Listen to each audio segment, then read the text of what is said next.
Time Bharat. और अभी हमारे साथ यहाँ पे मौजूद हैं चतरा लोकसभा के सांसद के उम्मीदवार नागमणि मेहता जी।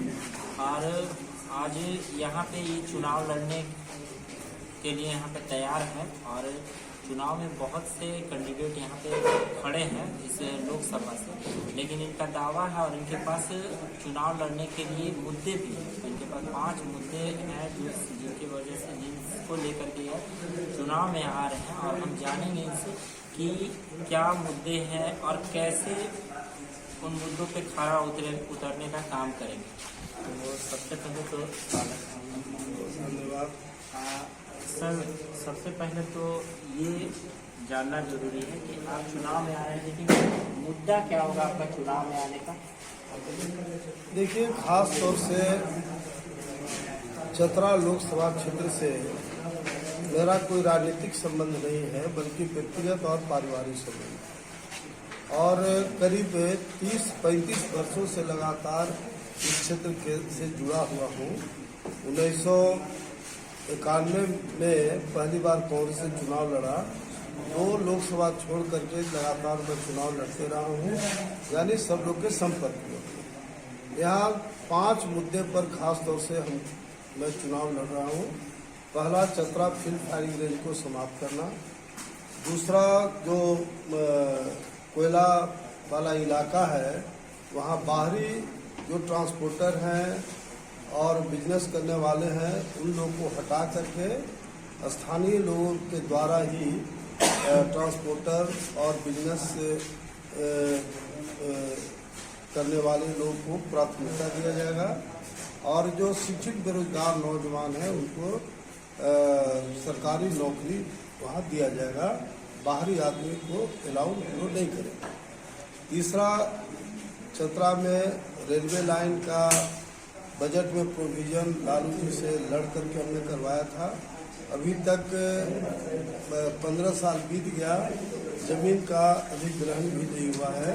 इसलिए हमारा प्रायोरिटी है कि एट एनी कॉस्ट हम लोग चतरा को में रेलवे लाइन अपने समय में लावेंगे।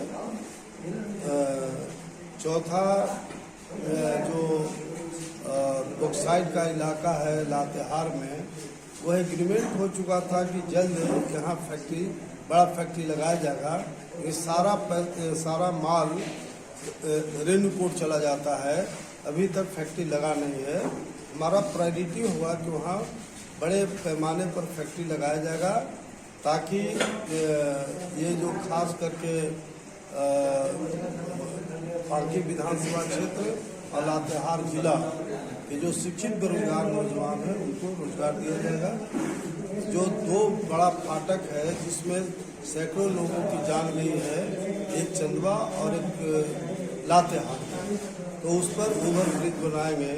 साथ ही साथ जो मनातू का खास करके जो ब्लॉक है, वो जो जंगल पहाड़ नहीं है, जंगल पहाड़ वाला इलाका है, वहाँ प्रॉपर वे में सर्वे हम कराएंगे। निश्चित रूप से बड़े पैमाने पर माइंस और मिनरल्स वहाँ मिलेगा।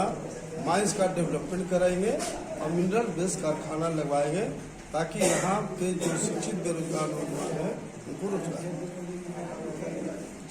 आप यहाँ पे बहुत से ऐसे कैंडिडेट हैं कि अलग अलग अवधारणाओं के साथ चुनाव में उतरी और उनका मानना है कि हम ही जीतेंगे, तो उसमें आप कैसे फेस करेंगे उन सब? देखिए, हमारा तो मैंने कहा है कि 5 जो प्रमुख मुद्दा है उस पर हमको चुनाव लड़ना है। और हम नहीं समझते हैं कि जो मेजर इशू है चतरा संसदीय क्षेत्र का, इससे कोई हट करके है। अब बिजली, पानी, रोड तो आम बात है बनाना, लेकिन जो मेरा मुद्दा है, मेरा डंके के चोट पर इस बात को कह सकता हूँ कि दूसरे के पास ये मुद्दा है ही नहीं, क्योंकि इन लोगों का कोई कंट्रीब्यूशन नहीं है। हमारा तो कंट्रीब्यूशन है, फील्ड फायरिंग रेंज को हम पार्लियामेंट में आत्मदाह करने की बात किया था, खत्म हुआ था। रेलवे लाइन का हमने बजट में प्रोविजन कराया था, तो कौन दूसरा उम्मीदवार बोलेगा कि हमने ऐसा किया? इसलिए जो लोग बोलेंगे उससे आम जनता को कोई लेना देना। आपके पिताजी का एक नारा था और एक पार्टी थी तो वो नारा और वो पार्टी क्या थी वो बताएंगे? देखिए, उनके पार्टी का नाम शोषित समाज था। कुछ लोग के जिद बस वह पार्टी डेवलप नहीं की, लेकिन हमने शोषित इनकलाब पार्टी बनाया हूँ, जो पुरोधा के तौर पर शहीद जगदेव प्रसाद और अंबेडकर साहब को हम लोग मानते हैं। उन्हीं के सिद्धांत पर ये पार्टी बनी है। पार्टी कोई बड़ी चीज़ नहीं होती है, उनके सिद्धांत पर चलना बड़ी चीज़ है। और हम लोग यहाँ खास करके चतरा लोकसभा क्षेत्र में जो उनका नारा था 10 का शासन 90 पर, नहीं चलेगा नहीं चलेगा, 100 में 90 शोषित है, 90 भाग हमारा है। आज बिल्कुल मैं जो चुनाव लड़ूंगा उसमें जो यहाँ का हरिजन, आदिवासी, मुसलमान, पिछड़ी जाति और ऊंची जात में जो सामाजिक न्याय में विश्वास करने वाले लोग हैं, उनको प्राथमिकता देकर के मैं चुनाव लड़ूंगा। और मुझे करीब 16 लाख यहाँ वोटर्स हैं, जिसमें 1 से 1.25 लाख सवर्ण समाज के हैं, बाकी रेस्ट जो है सो शोषित वर्ग के हैं।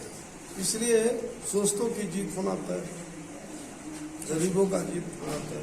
पिछले 5 साल का अगर इश्यू उठा करके देखें तो रोजगार के नाम पर सरकार जीरो है, इसमें मतलब पूरे झारखंड में ये तो सभी भैया। और जो एक एग्जाम भी अगर होता है तो पेपर लीक का मामला सामने आ जाता है। तो वो सांसद 10 साल में कभी दर्शने नहीं दिया, और उसके राज में क्या होने वाला है? यही सब होगा, पेपर लीक होगा, गड़बड़ होगा। हम लोग 5 साल सांसद रहे, एक आदमी का हत्या नहीं हुआ था मेरे टाइम में, जबकि नक्सल चरम सीमा पर था। लेकिन हम लोग कोऑर्डिनेट करके चलते थे, कहीं किसी को तकलीफ नहीं, किसी को कोई प्रॉब्लम नहीं था। तो लीडर का क्या काम है? समाज में शांति व्यवस्था बनाए रखना, सब जाति संप्रदाय को लेकर चलना, ताकि मतलब आपस में मिलत रहे। तो मिलत नहीं रहेगा तो मर्डर होगा, घटना होगी। तो मेरे रहते कोई क्राइम नहीं होगा, कोई जातीय लड़ाई नहीं होगा, क्योंकि हम लोग सब कास्ट को लेके चलते हैं। कानून व्यवस्था के लिए क्या करेंगे जो आज अरे यार, धारणा बना मेरा हुआ है? नाम है नागमणि, नाग दुश्मनों के लिए और मणि दोस्तों के लिए। जो गुंडई करने वाले लोग हैं, उनको बुलडोजर से छाती पर चढ़ा देंगे। कहाँ उन लोग गुंडागर्दी करेगा? मतलब ही नहीं। चलिए, तो जैसा कि आपने देखा कि क्या कहें लोकसभा प्रत्याशी नागमणि मेहता जी ने, और इन्होंने 5 मामलों के साथ कई विकास कार्य करने की बात कही। तो देखते रहिए हमारे अर्थ भारत, जुड़े रहिए हमारे साथ। जब लोग कहते थे सोने के आभूषण में कभी पारदर्शिता नहीं हो सकती, लेकिन आज 100% वापसी का भरोसा सोना महल से ले रहे हैं। हमने करके दिखाया। लोगों को विश्वास नहीं था कि सोने चांदी के आभूषण कभी EMI पर ले सकते हैं, लेकिन आज हमारे सभी ब्रांच में लोग अपने मनपसंद जेवर EMI पर ले रहे हैं। हमने करके दिखाया।